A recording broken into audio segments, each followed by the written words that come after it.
তাকে একটু বুঝিয়ে দেওয়া যেতে পারে, তাহলে আপনার কাছে অনেক বেশি সহজ হবে বোঝার ক্ষেত্রে। যদি আমরা দেখি সেই ভৌগোলিক অবস্থান, এমন একটা পরিস্থিতি যেখানে সামনে সাগর, বাঁদিকে পাহাড়, ডান দিকে পাহাড়, আর পিছনে ইজিপশিয়ান বাহিনী অর্থাৎ মিশরীয় বাহিনী তাদেরকে তাড়া করে আসছে মারবে বলে। সেই পরিস্থিতির মধ্যে না পাহাড়ের দিক খোলা রয়েছে, না ডান দিক খোলা রয়েছে, না বাম দিক খোলা রয়েছে, না সামনে খোলা রয়েছে, না পেছনে খোলা রয়েছে। তখন একটা জায়গায় খোলা ছিল, আর সেটা হচ্ছে ঊর্ধ্বমুখী। এইরকম সমস্যার মধ্যে ইসরায়েল জাতি যখন পড়েছিল, তারা তখন কোকিয়ে উঠেছিল, তারা তখন আর্তনাদ করে উঠেছিল, প্রভু তুমি আমাদেরকে রক্ষা করো। তিনি বিক্রমশালী ঈশ্বর হয়ে তার দাস মোশির মাধ্যম দিয়ে তিনি লোহিত সাগরকে দুভাগ করেছিলেন। বলুন আমেন। যখন আমাদের জীবনের মধ্যে এইরকম সমস্যা আসে, যখন বুঝতে পারছি না সামনে সাগরের মতো শুধু চিন্তার সাগর রয়েছে, আমি বুঝতে পারছি না প্রভু আমি কোন দিকে যাব, তুমি আমাকে বাঁচাও, তুমি আমাকে রক্ষা করো, তখন প্রভু বিক্রমশালী ঈশ্বর হয়ে তিনি আমাদের জীবনে আশীর্বাদ বহন করবেন। সেই বিক্রমশালী ঈশ্বর হয়ে আমাদের জীবনেতে তিনি অলৌকিক কাজ করবেন। প্রিয় ভাই বোন, আপনারা অনেকেই জানেন আমি হিন্দু পরিবার থেকে এসেছি, কিন্তু হঠাৎ করে চলে আসেনি। আমি এসেছি ঈশ্বরের হাত দেখে। আমি দেখেছি তিনি জীবন্ত ঈশ্বর।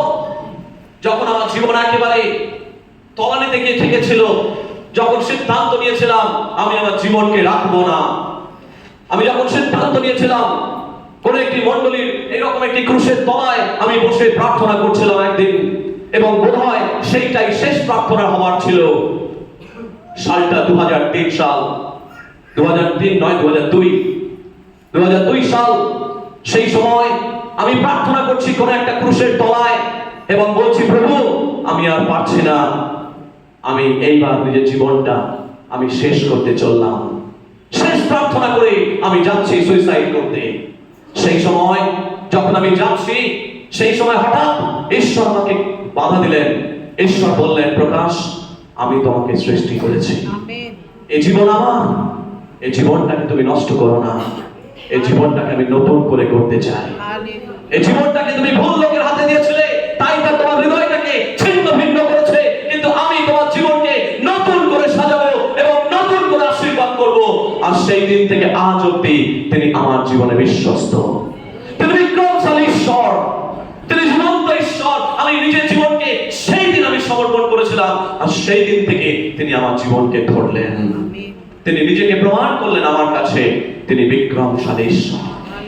এরকম বহু সাক্ষ্য শুনতে পাওয়া যাবে যাদের জীবনে মারা যাচ্ছিল ক্যান্সার রোগে, তারা মারা যাচ্ছিল। এরকম 1 কেজি ওজনের টিউমার তার পেটের মধ্যে থেকে অদৃশ্য হয়ে যায় অলৌকিক প্রক্রিয়া। অলৌকিক ভাবে ডাক্তাররা চমকে যায়। এরকম অনেকেরই সাক্ষ্য আমরা শুনেছি।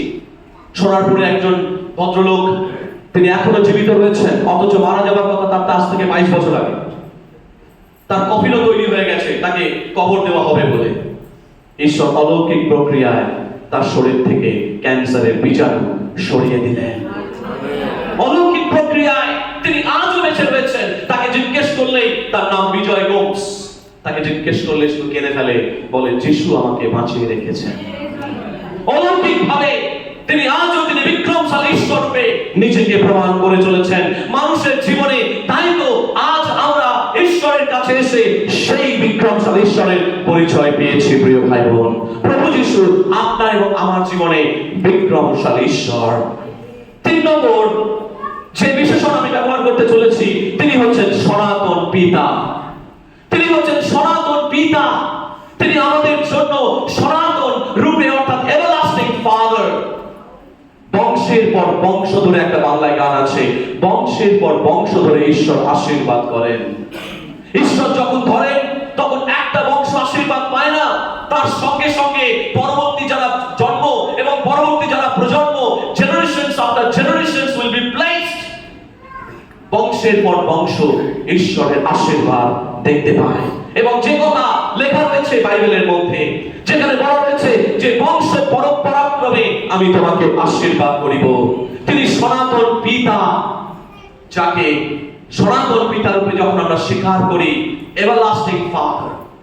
সনাতন কথাটা অনেক সময় ইজ আ লোডেড টার্মস, মানে অনেক ধরনের শব্দের মধ্যে জুড়ে বসেছে, কিন্তু সনাতন কথার প্রকৃত মানে হচ্ছে অনন্ত।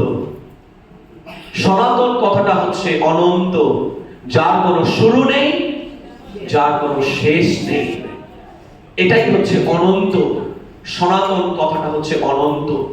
সেই অনন্তকালীন ঈশ্বর আমাদের পিতা হয়েছেন, বলুন আমেন।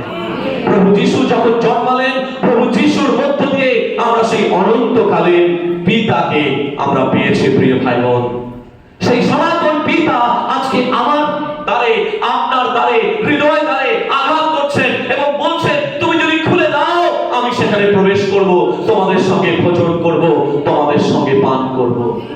আজকে আপনি যে বড়দিনের কেকটা কাটতে যাচ্ছেন, আপনি কি বলেছেন, পিতা তুমি এসো, তোমার জন্মদিনে তোমার সঙ্গে মিলে আমি কেক কাটি? আপনার যে জন্মদিনে নতুন শাড়িটা আপনি কিনেছেন, আপনি কি বলেছেন, ধন্যবাদ দিয়েছেন, প্রভু তোমায় ধন্যবাদ দিই, আজকে তুমি নতুন শাড়িটা দিলে, তোমার জন্মদিনের জন্য আমি পড়তে পারছি? এই ছোট ছোট বিষয়গুলোকে আমাদেরকে ধন্যবাদ দিতে হবে। প্রিয় ভাই বোন, ধন্যবাদ দিতে হবে। প্রভু তোমায় ধন্যবাদ দিই। অনেক সময় আমরা বুঝে উঠতে পারি না যে আমাদের ঈশ্বর অনেক দেন, তা সত্ত্বেও প্রভু এটা আমার কাছে নেই, প্রভু ওটা আমার কাছে নেই।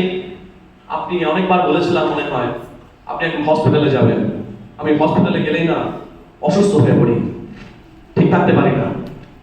কত মানুষ কত কষ্টের মধ্যে, আপনি সুস্থ সবল আছেন, আপনি ভালো আছেন, এটাই কি ধন্যবাদ দেওয়ার একটা প্রাথমিক বিষয় হতে পারে না? যে প্রভু তুমি আমাকে সুস্থ